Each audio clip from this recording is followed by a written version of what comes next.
God, every time I come back to this game, I'm struck by the music and just how good it is. I so regret not buying the soundtrack. I'm probably gonna have to do that afterwards.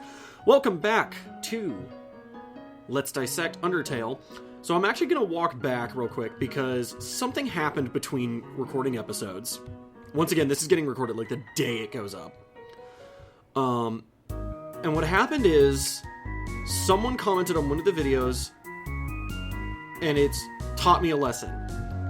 One, I'm going to have to stop reading comments before I finish playing the whole game, because this particular comment, this was actually the second time this has happened, they warned me about something in this game,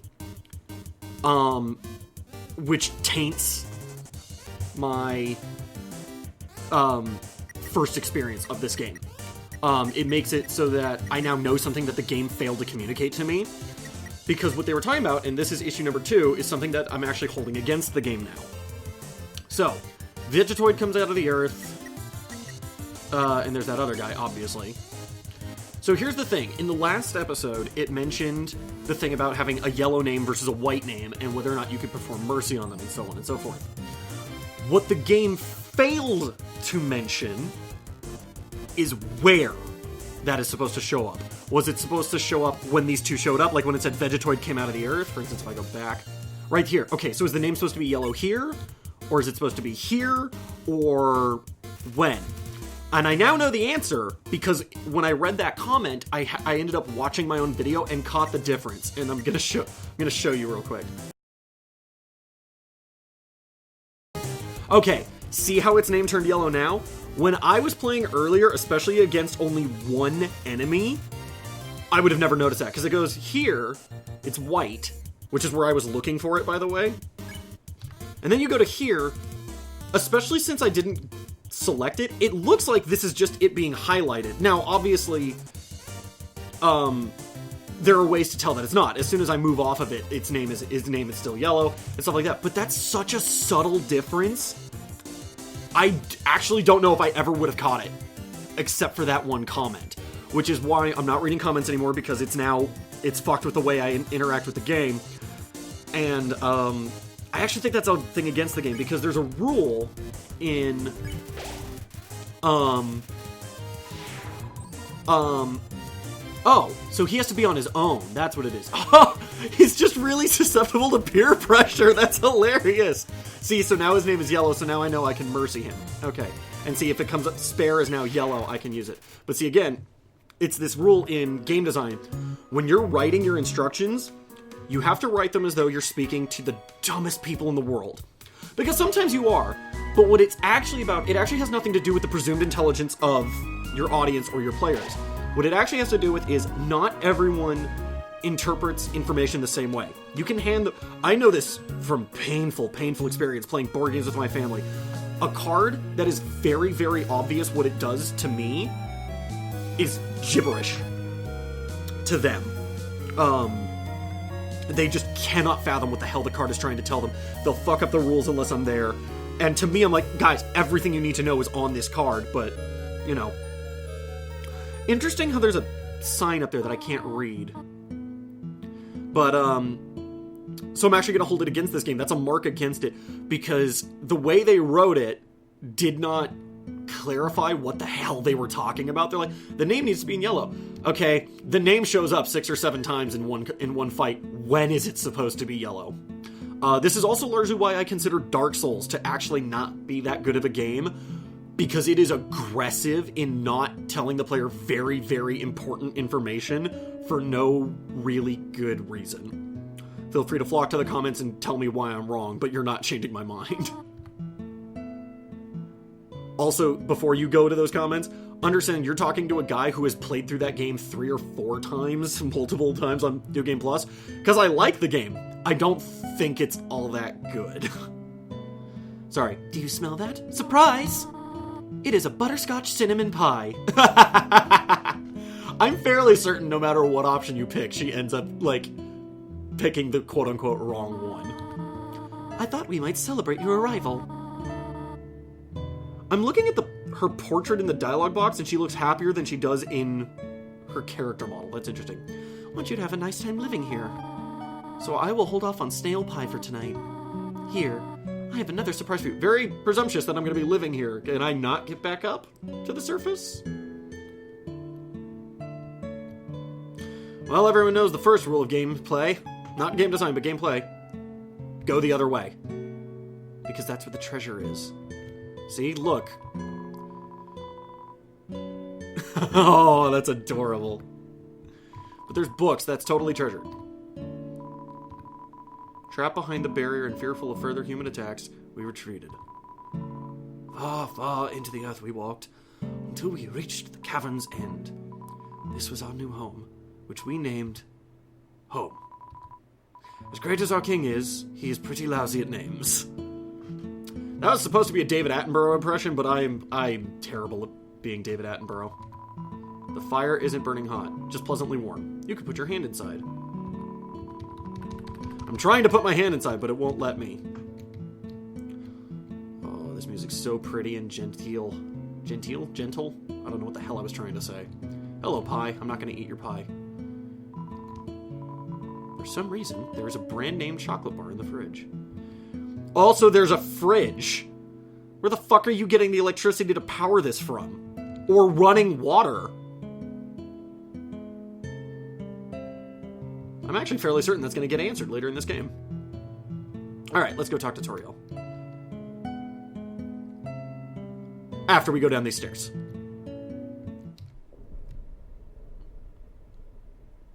This got sinister. I'm legitimately creeped out. I'm actually... Oh, Jesus. Hurt. Hey, do not go down here. I have something to show you upstairs. Oh, her showing up freaked me out. That's...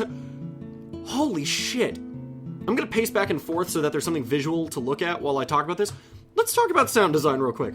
Holy shit. With one echoing 8-bit boom and dropping out all the rest of the noise in a bare hallway, I went from feeling gentle, safe, and calm to genuinely afraid. Like, I can't express, like, I was, like, horror game creeped out just going down those stairs. And I'm now fascinated about what's going on in this house because of how the dramatic shift there is. Early guess, there's something down there she's taking care of or protecting that she thinks isn't as dangerous as it is. Or maybe isn't as dangerous as everyone else perceives. Ah! God! This is it. A room of your own. I hope you like it. Oh, and she's petting me. You're so delightfully overprotective. Is something burning? Make yourself at home. You know, if I wanted to be at home, I could go down to a basement. Oh, cool. Mirror. That's stunningly believable, considering all it actually technically is they're making a copy of me that just mirrors my movements. Because it's obviously not actually a reflection, because you're not putting a reflection in an 8-bit game. Maybe they are, because of room under renovations. This is her room, I believe. It's Toriel's diary. Read the circled passage? Yes. You read the passage. Why did the skeleton want a friend? Because she was feeling bonely. The rest of the page is filled with jokes of a similar caliber. Ah, the cactus. Truly the most tsundere of plants. Also, so, I talk about color palette frequently. So we have the interesting thing of this entire room is blue, which actually creates an aura of sadness, which kind of explains a lot of what Toriel does and is. But then we have the one yellow flower. Hello, everyone at home. So, tragically, the audio file for that recording cut off right there. I have no idea how. I have no idea why. And by the time I found out, there was nothing I could do about it. The sound file just ends right there. So I am now having to record this narration after the fact over the rest of this video, because there's no way I can go back and just redo this and bring you all along for the ride. What I'm talking about right here is how that one flower is differently colored from the rest of the room, which, similar to the circled page in the diary, automatically highlights its importance. And what this is visual storytelling. What that does is, instead of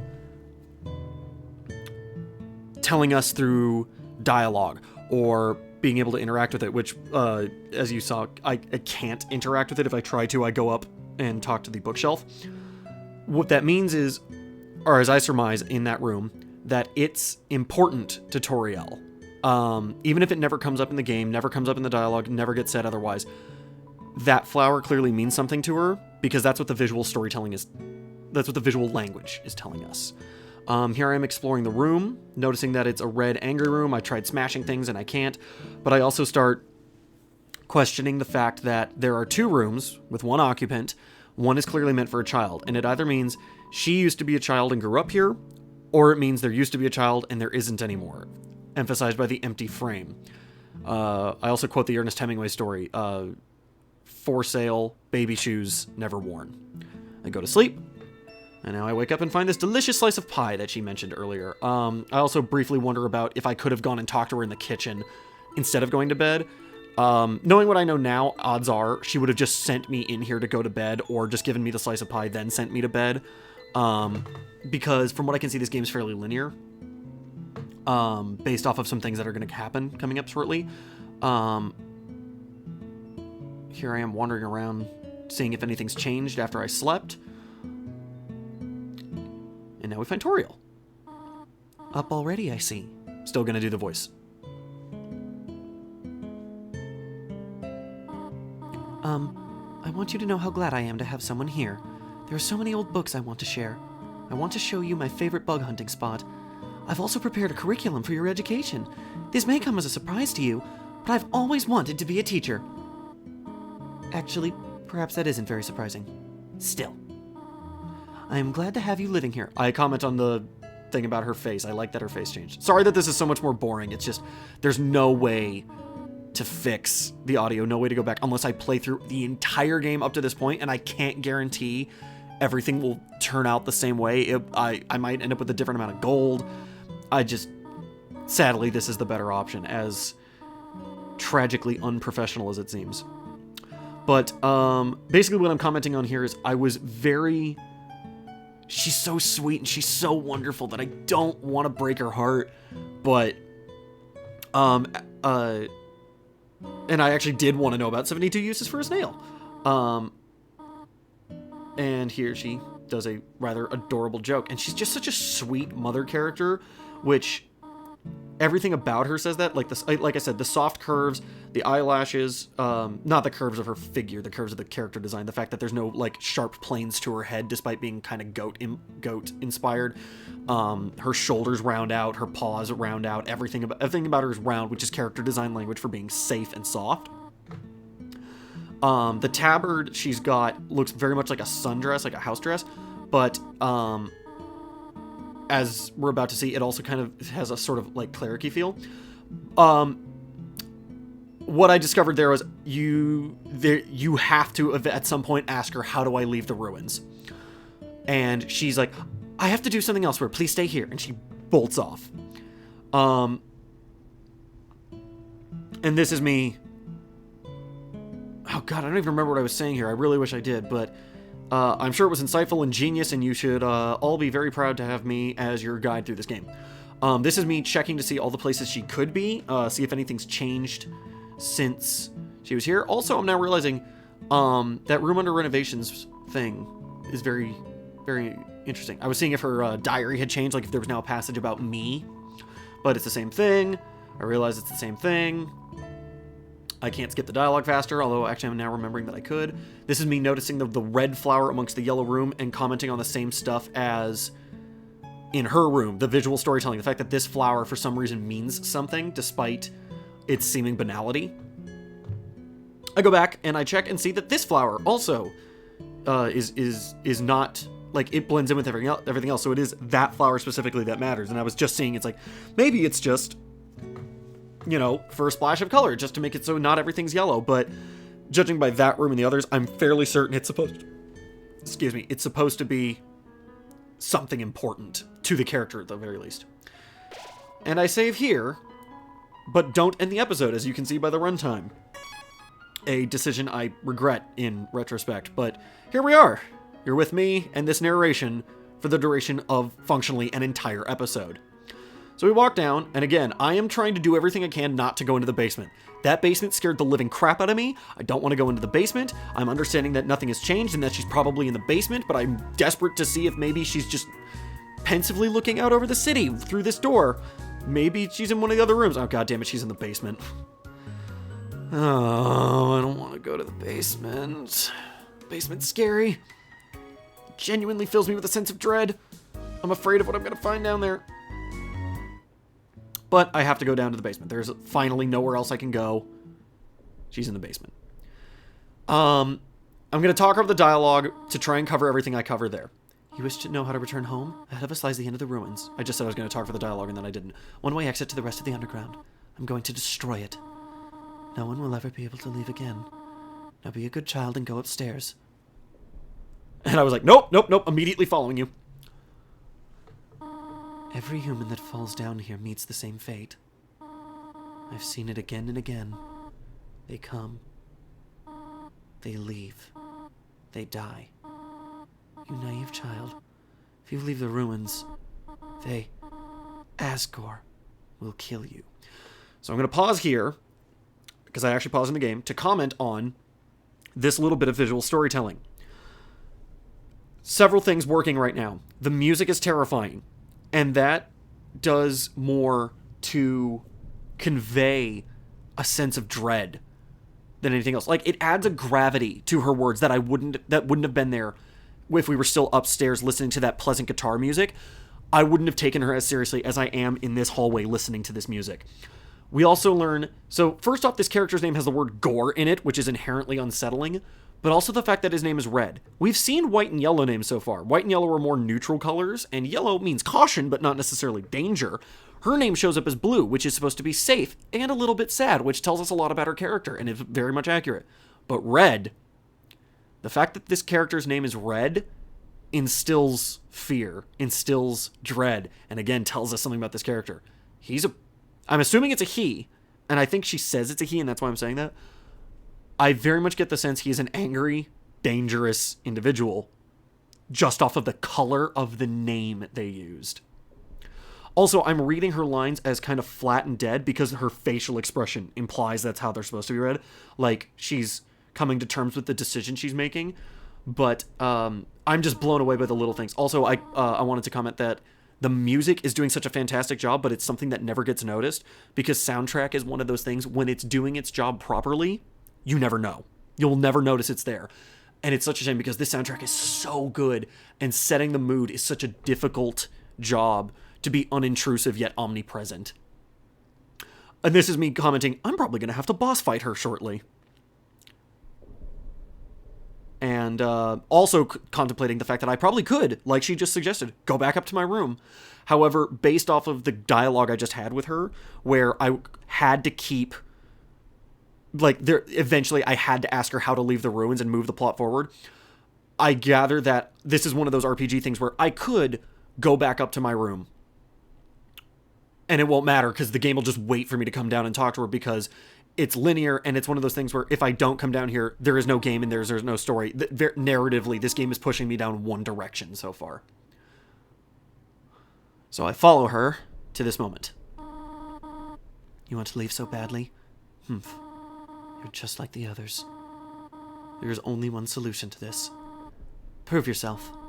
Prove to me you're strong enough to survive. And I called it, we're boss fighting her. Son of a bitch. And now, she actually looks imposing as hell. And also, I love that the music shifts here. We've heard, technically, 3 separate boss themes so far. There was the one for the puzzle where I had to walk to the end of the room. There's the one against the ghost, and the one against her. All 3 are different. All 3 evoke very different moods. All 3 are kind of character-specific. And hers is the most epic, like, boss-esque music we've heard so far. Also, as you're going to see, I'm terrible at this bullet hell thing, because her attacks are actually very difficult to dodge and very powerful. And I'm desperately trying to talk to her. Trying to think of something to say again, but ...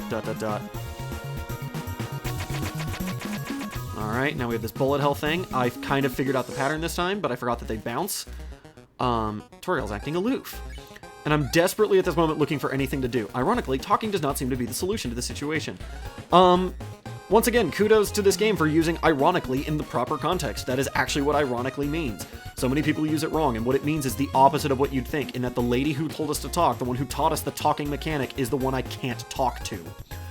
And it's there that I realize that the game is beating me over the head with the, don't talk to her, just fight her. There's nothing you can do, just fight her. That I failed to pick up on the first 2 times, but I choose to talk to her again just to make sure that it's going to repeat itself and that there is nothing I can do. And now that it has repeated itself, I'm like, okay, got it, nothing I can do. Understood. You can stop treating me like I'm an idiot, despite my stubbornness. Here I'm having my ass kicked, as you can see, because she's disgustingly powerful. I eat the pie, right? Is it where I eat the pie? I eat the pie, yes. I eat the pie because I was trying to switch pages because I forgot that I'd already eaten the monster candy. And the pie is a full heal, clearly.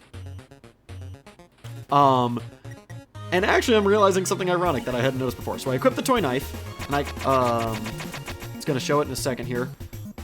Damn, I'm good for dodging that.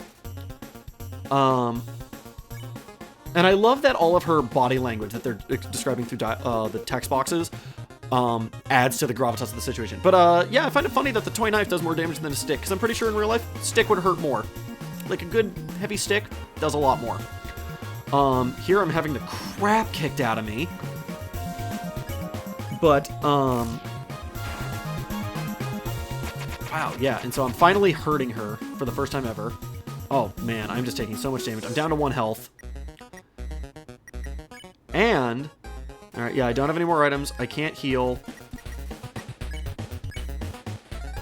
I'm trying to remember what I do here. We're watching and learning together. Alright, so I attack her. I guess I'm just hoping I survive. And all of a sudden we notice that the attacks didn't come at me. So let's hit her again. That's weird. All of a sudden the attacks are going around me. It's very different from the attack pattern she was doing before. And I think it was right about here. I figured out. No, it wasn't there. Some of you have already figured it out. Some of you already know just from playing this game. I'm going to see if I... Sorry, I'm in suspense because I don't remember this perfectly. And so, trying to keep the illusion of suspense and danger. And also that I don't totally know what's about to happen. Do I science yet? Science, me. Come on, me. Learn. But anyway, I'm commenting on how it's weird that all of a sudden she's not dealing damage to me. Like, all of a sudden her attacks, I don't have to move and the attacks go around me. And right here I figure out that she literally can't hurt me anymore. That the lowest I can go is 1 HP. That there is no point where I can talk to her. Sparing her doesn't do anything. I was actually sparing her not because I thought it would work, but to see if her attack pattern changed. But I literally can't get hurt at this point, no matter how hard I try, because she's not willing to hurt me. So I tested fleeing. Well, she lets you flee, and I can go upstairs, but again, I'm already certain that she'll just be here until I come back and talk to her. So here I'm at 1 HP. She's back at full life. I check on her stats because I know I'm safe now. I know I can't get hurt. I love that it says knows what's best for you, and I actually briefly toy with the idea of going back upstairs because it says she knows best for me. Not thinks she knows what's best for me, knows what's best for me. But this is an interesting play on video game tropes. What it is in role-playing games, specifically Japanese-style role-playing games, games like Final Fantasy, Chrono Trigger, and ones like that, there are what's called supposed-to-lose fights. The ones I can think of in recent memory are, there's one on my shelf right now called Legaia 2, but no one's heard of that one. There's one in Chrono Trigger versus Lavos, and there's one in Chrono Cross, I remember, versus Jinx, or Lynx, sorry, not Jinx, Lynx. And there's one in Tales of Symphonia, I remember. And what it is there are these fights, usually against the final boss, where you cannot win the fight. It is impossible. Sometimes it's only possible on New Game Plus, but frequently it's just you straight up cannot win the fight. And they frequently do this against the final boss to instill in you a sense of how powerful they are. And a sense of dread whenever you're supposed to come up against that enemy. and to also give you a sense of how woefully underpowered you are, but it also gives you a sense of how strong you've gotten by the end of the game when you can face them and win. Frequently they're a waste of time, and they're kind of a dick move, because there's usually no warning that you can't win the fights, no hint that you're supposed to lose, as it were. And so you end up using a bunch of items on a fight that you're literally just wasting. And I'm realizing that's what I did with my pie on this one. I wasted the pie because I didn't know that I cannot lose this fight. This is the opposite. It's a reversal. It's a supposed to win fight. It's a cannot lose fight. You're stronger than I thought. I'm gonna go ahead and give her dialogue. Listen to me, small one. If you go beyond this door, keep walking as far as you can. And I was begging her not to die at this point. Eventually you will reach an exit. Please don't die, please don't die, please don't die, please don't die. Asgore. Do not let Asgore take your soul. His plan cannot be allowed to succeed.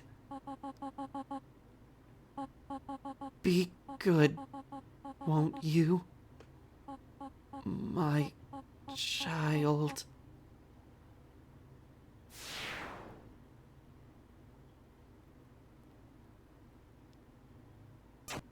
I'm not out of things to say. I'm actually just being quiet on purpose. Because that hurt. And I understand it's supposed to, but that doesn't make it suck any less. Like, that is just a miserable, miserable scenario. And I'm actually very glad the game makes you do that. And the silence here is just so pensive, so mournful, and also just dread-inducing. Because of the sense of the dangers that you're now having to confront without her help. And the fact that it's like, I didn't want to have to kill her. I would have loved to come back. Just, oh, God. Hee hee. I hope you like your choice. After all, it's not as if you can go back and change fate. In this world, it's kill or be killed. That old hag thought she could break the rules. She tried so hard to save you humans. I'm getting Mickey Mouse all of a sudden. But when it comes down to it, hee hee. She couldn't even save herself. What an idiot. And I actually comment I could technically go back and like reload the save and try again or something similar, because saving your game is the ability to change fate, but I've already saved over it because I'm an idiot and I should have saved in a separate slot. I don't even remember if that was a thing. Also, this blew my mind because I was like, oh shit, did I just like get the bad ending? Like, are these the credits? Or is that just supposed to be, that was all the opening of the game and that's the opening title? Turns out it's the opening title. And now we are in this big scary wood that looks unlike anything we've seen before. I'm on my own. The music's kind of unsettling. That tree is unsettling as balls. And here's this stick. It's a tough looking branch. It's too heavy to pick up. See, I thought it was going to be a new weapon. And it just snapped behind us from something that we can't see. We can clearly tell something is now chasing us. The trees are coming faster and faster, which implies an increase of speed, which therefore an increase of urgency. We can hear that there's something behind us. We know we're being followed. We know we're being chased. The music is terrifying, and I'm stuck. I physically can't move at this point. I'm smashing the keyboard at this point, trying to move. And when I was playing, I was genuinely terrified. I was like, oh god, I don't know if this is going to kill me. I don't know if I've gotten the bad ending. I don't know if I'm about to be peeled from the inside out. Here's this thing being super slow, and part of me knew it's like they're doing this on purpose, and I'm expecting a gag. But I was also like, please don't be a jump scare, please don't be a jump scare, please don't be a jump scare.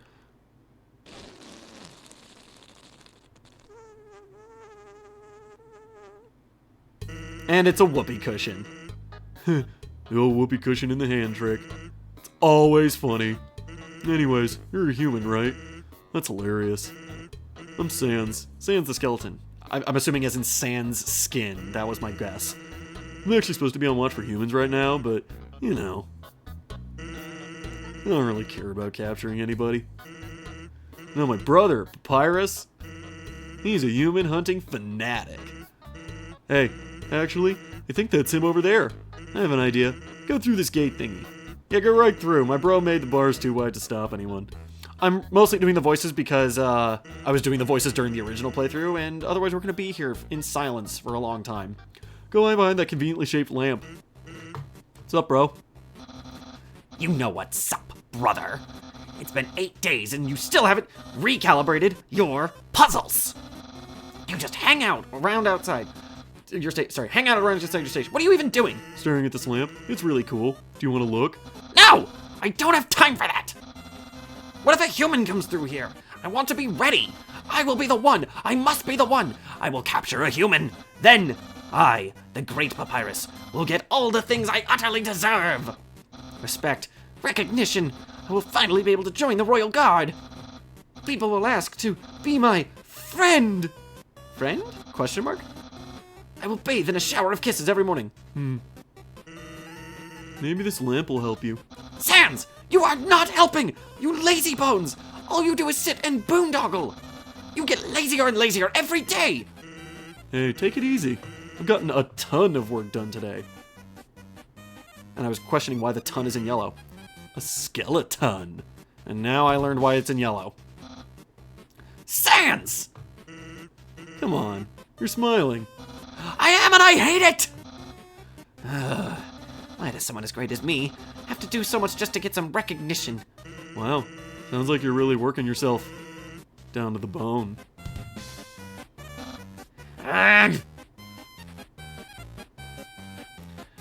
Oh, I was questioning how long he's had to put up with this. 6 centuries? 7? Probably 7. 3 eternities. I will attend to my puzzles. As for your work, put a little more backbone into it.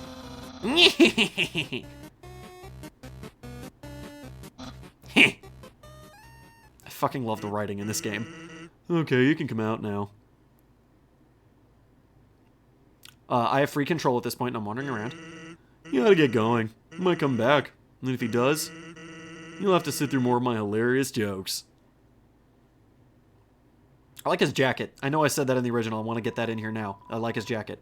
Some sort of checkpoint way station, but there are bottles of ketchup, mustard, and relish sitting inside. I comment that it's a hot dog stand.